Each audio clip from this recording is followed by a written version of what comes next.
This video is sponsored by BuyMode e-shopping app. Hi friends, welcome to Abu creations. என்ன friends, எல்லோரும் நல்லா இருக்கீங்களா?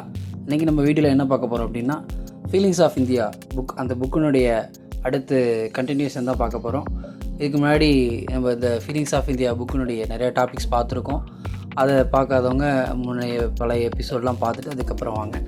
Okay friends, யாரெல்லாம் இந்த புக்கை பற்றிய வீடியோ பார்த்து ஆதரவு கொடுத்துட்ருக்கீங்களோ உங்கள் எல்லாருக்கும் நன்றி. ஓகே ஃப்ரெண்ட்ஸ், இன்றைக்கி ஒரு டாப்பிக்குள்ளே போகலாங்களா? ஓகே ஃப்ரெண்ட்ஸ், நம்ம பார்க்க போகிற டாபிக் எதிர்பார்ப்பு. எதிர்பார்ப்பு என்றால் என்ன? மற்றவர்கள் நம்மிடம் எப்படி நடந்து கொள்ள வேண்டும் என்று நாம் ஆசைப்பட்டு அல்லது முடிவு செய்து காத்திருக்கும் ஒரு தன்மைக்கு பெயர் எதிர்பார்ப்பு. எதிர்பார்ப்பில் பல வகைகள் உள்ளது. சிலர் மற்றவர்களுக்கு ஒரு உதவி செய்துவிட்டு திரும்ப அதேபோல் நமக்கு திரும்ப செய்ய வேண்டும் என்று எதிர்பார்ப்பார்கள். இது நியாயமானது. சிலர் மற்றவர்களுக்கு ஒரு உதவி செய்துவிட்டு திரும்ப அதைவிட 10,000 மடங்கு எதிர்பார்ப்பார்கள். இது சற்று நியாயம் இல்லாதது. சிலர் மற்றவர்களுக்கு ஒன்றுமே செய்யாமல் மற்றவர்கள் நமக்கு இதை செய்ய வேண்டும், அதை செய்ய வேண்டும் என்று எதிர்பார்ப்பார்கள். இது அநியாயமானது. சிலர் மற்றவர்களுக்கு உபத்திரம் செய்துவிட்டு அதன் பிறகு அவர்கள் தனக்கு உதவி செய்ய வேண்டும் என்று எதிர்பார்ப்பார்கள். இது அநியாயத்தின் உச்சக்கட்டம். எதிர்பார்ப்பு என்பது ஒரு தவறான குணம் கிடையாது. எதிர்பார்ப்பு என்பது மனித குணம். எதிர்பார்ப்பு இல்லாமல் வாழ வேண்டும் என்று சில சாமியார்கள் சொல்வார்கள். ஆனால் அவர்களே மக்கள் திருந்த வேண்டும் என்று எதிர்பார்த்துத்தான் வகுப்பை நடத்துகிறார்கள். எதிர்பார்ப்பு என்பது தேவைதான். ஆனால் எந்த இடத்தில் எந்த அளவு என்பதை நாம் புரிந்து கொண்டால் நாம் நிம்மதியாக வாழலாம். இல்லை என்றால் துன்பம்தான். எதிர்பார்ப்பு என்பது எல்லா இடங்களிலும் தேவையில்லாமல் கண்ணா பின்னா என்ற அளவுக்கு அதிகமாக எதிர்பார்க்கும் பொழுது அது மனக்குழப்பத்தில் சண்டையில் கொண்டு போய் விடுகிறது. நீங்கள் யாரிடம் வேண்டுமானாலும் எதை வேண்டுமானாலும் எதிர்பார்க்கலாம். அது நமது குணம். ஆனால் அது கிடைக்காவிட்டால் தாங்கும் அளவுக்கு மனதை பக்குவமாக வைத்து கொள்ள வேண்டும். இதுதான் பக்குவம். எனவே எதிர்பார்ப்பதை நிறுத்திவிடாதீர்கள். எதிர்பார்ப்பை ஒழுங்குபடுத்துங்கள். 10 நாள் விபாசனா பயிற்சி அல்லது 3 நாள் யோக விபாசனா இலவச பயிற்சி சென்று வந்தால் எதிர்பார்ப்புகள் ஒழுங்காகும். இந்த பயிற்சி வகுப்புகளை பற்றி தெரிந்து கொள்ள www.dhamma.org/yoga vipassana YOGAVIPASANA அல்லது www.anatomictherapy.org ANATOMICTHERAPY.org என்ற இணையதளத்தில் தெரிந்து கொள்ளவும். எதிர்பார்த்து நடக்கவில்லை என்றால் ஏமாற்றம். எதிர்பார்த்து கிடைத்தால் மகிழ்ச்சி. நம்மிடம் மற்றவர்கள் என்ன எதிர்பார்க்கிறார்கள் என்பதை நாம் சிந்தித்து புரிந்து கொண்டு அதை மற்றவர்களுக்கு கொடுக்க வேண்டும் அல்லது ஏன் கொடுக்கவில்லை என்ற காரணத்தை புரிய வைக்க வேண்டும். அப்பொழுது நம்மால் யாரும் ஏமாற மாட்டார்கள். இதற்கு பெயர்தான் அக்கறை.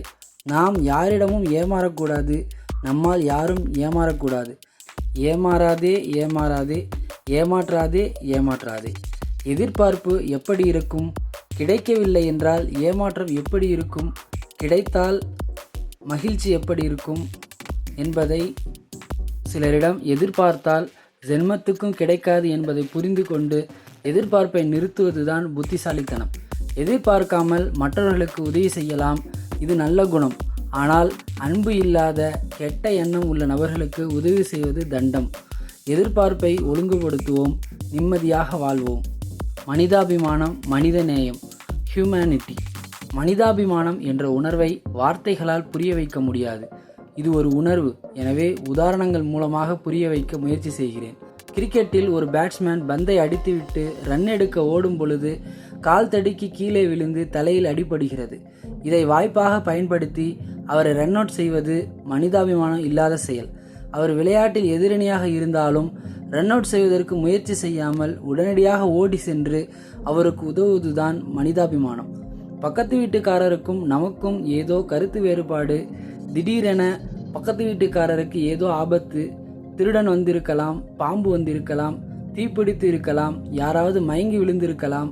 உடனே எந்த ஒரு உதவியும் செய்யாமல் காப்பாற்றாமல் வீட்டுக்குள் கதவை மூடி சந்தோஷப்படுவது மனிதாபிமானம் இல்லாத செயல். உடனே கொஞ்சம் கூட யோசிக்காமல் ஓடிச் சென்று காப்பாற்றுவது அல்லது தேவையான உதவிகளை செய்வதுதான் மனிதாபிமானம். மனிதாபிமானத்தை புரிந்து கொள்ள நாம் ஆள் நடமாட்டம் இல்லாத ஒரு சாலையில் காரில் பயணம் செய்கிறோம். அப்பொழுது அங்கே ஒரு விபத்தை பார்க்கிறோம். கண்டிப்பாக அவர்களுக்கு நாம் மட்டும்தான் உதவி செய்ய முடியும். இந்த நேரத்தில் உடனடியாக நம்மால் இயன்ற உதவியை யோசிக்காமல் செய்தால் நீங்கள் மனிதாபிமானம் உள்ள மனிதர். நமக்கு எதுக்கு வம்பு என்று எந்த உதவியும் செய்யாமல் ஓடி வந்து விட்டால் மனிதாபிமானம் இல்லாத செயல். ஆள் நடமாட்டம் அதிகமாக உள்ள இடத்தில் நாம் உதவி செய்யவில்லை என்றால் உடனடியாக வேறு யாராவது உதவி செய்வார்கள் என்ற சூழ்நிலையில் வேண்டுமென்றால் நாம் அந்த இடத்தில் உதவி செய்யாமல் இருக்கலாம். ஆனால் இந்த இடத்தில் நம்மை தவிர பிறர் உதவி செய்வதற்கு காலதாமதமாகும் அல்லது வேறு யாராலும் உதவி செய்ய முடியாது என்றால் அந்த இடத்தில் கண்டிப்பாக யோசிக்காமல் உதவி செய்வதுதான் மனிதாபிமானம். உடனே உங்களிடம் யார் பணம் கடன் கேட்டாலும் உடனே கொடுக்க வேண்டும். யார் எந்த உதவி கேட்டாலும் உடனே செய்ய வேண்டும் என்று தவறாக புரிந்து கொள்ளாதீர்கள். மனிதாபிமானத்தை தவறாக புரிந்து கொண்டு வாழ்க்கையில் பல துன்பத்தை இன்னல்களை பட்டுக்கொண்டிருக்கும் மனிதர்கள் பலர். ஒரு திருடன் உங்கள் வீட்டுக்குள் புகுந்து துப்பாக்கி முனையில் உங்களை மிரட்டி திருடுவதற்கு முயற்சி செய்கிறான். துப்பாக்கி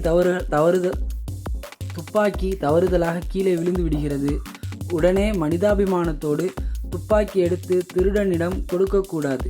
உங்கள் மகன் வருடத்திற்கு ஒரு முறை பலரிடம் கடன் வாங்கிவிட்டு பொறுப்பில்லாமல் ஊதாரித்தனமாக சுற்றுகிறார். உடனே மனிதாபிமானத்தோடு ஒவ்வொரு முறையும் கடனை அடைத்து அவரை காப்பாற்றக்கூடாது. ஒரு முறை அல்லது 2 முறை வேண்டுமானால் கடனை அடைக்கலாம். எப்பொழுதுமே கடனை அடைத்து மனிதாபிமானம் என்ற பெயரில் உதவி செய்யக்கூடாது.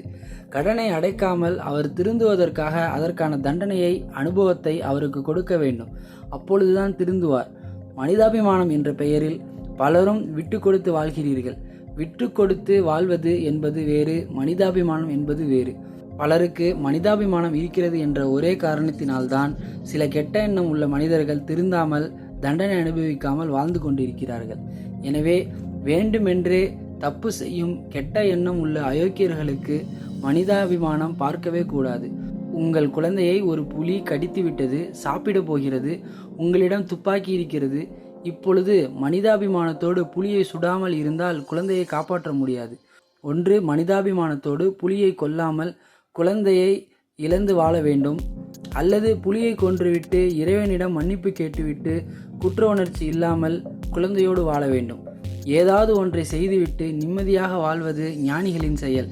ஏதாவது ஒன்றை செய்துவிட்டு மற்றொன்றை செய்யவில்லையே என்று வாழ்நாள் முழுவதும் வருந்துவது சாதாரண மனிதர்களின் செயல். புலி என்பது சமுதாயத்திற்கு துரோகம் செய்யும் நபர். குழந்தை என்பது சமுதாயம். துப்பாக்கி என்பது இரகசிய தண்டனை. புரிந்தவர்கள் புத்திசாலி. இரகசிய தண்டனை என்ற பெயரில் தனியாக ஒரு கட்டுரை எழுதுகிறேன், காத்திருங்கள். தயவுசெய்து இந்த வினாடி முதல் மனிதநேயம் அல்லது மனிதாபிமானம் சம்பந்தமாக சிந்தியுங்கள். எந்த இடத்தில் எந்த அளவு மனிதாபிமானத்தோடு நடந்து கொள்ள வேண்டும் என்பது ஒரு புரிதல். மனிதாபிமானம் என்பது வேறு, உதவி செய்தல் என்பது வேறு, விட்டு கொடுத்தல் என்பது வேறு, அன்பு பாசம் என்பது வேறு. ஒவ்வொன்றுக்கும் பல வித்தியாசங்கள் இருக்கிறது என்பதை தயவு செய்து புரிந்து கொள்ளுங்கள். மனிதாபிமானம் உயர்ந்த பண்பு, எண்ணம் போல் வாழ்க்கை. என்ன ஃப்ரெண்ட்ஸ், வீடியோ இதோட போதுன்னு நினைக்கிறேன். இதுக்கப்புறம் அடுத்த வீடியோவில் கிளி புத்தி, சொல் புத்தி, சுய புத்தி, சுய சொல் புத்தி, இந்த மாதிரி நிறையா டாபிக் நம்ம பார்க்க போகிறோம் ஃப்ரெண்ட்ஸ். வீடியோ உங்களுக்கு பிடிச்சிருக்குன்னு நினைக்கிறேன். இந்த வீடியோ யாருக்கெல்லாம் பிடிச்சிருக்கோ மறக்காமல் லைக் பண்ணுங்கள், கமெண்ட் பண்ணுங்கள், உங்கள் ஃப்ரெண்ட்ஸ்க்கு எல்லாத்துக்கும் ஷேர் பண்ணிவிடுங்க. நம்ம சேனலை யாரெல்லாம் சப்ஸ்கிரைப் பண்ணாமல் இருக்கீங்களோ சப்ஸ்கிரைப் பண்ணிவிடுங்க. அந்த பக்கத்தில் இருக்க பெல் பட்டனை கிளிக் பண்ணிவிடுங்க. உங்களுக்கு எந்த வீடியோ போட்டாலும் உடனே உங்களுக்கு நோட்டிஃபிகேஷன் வரும். Okay friends, thanks friends, thank you for your support. நம்மளோட வீடியோவை தொடர்ச்சியாக பாருங்கள் ஃப்ரெண்ட்ஸ். உங்கள் ஃப்ரெண்ட்ஸ் எல்லாத்துக்கும் ஷேர் பண்ணுங்கள் ஃப்ரெண்ட்ஸ். Thank you friends.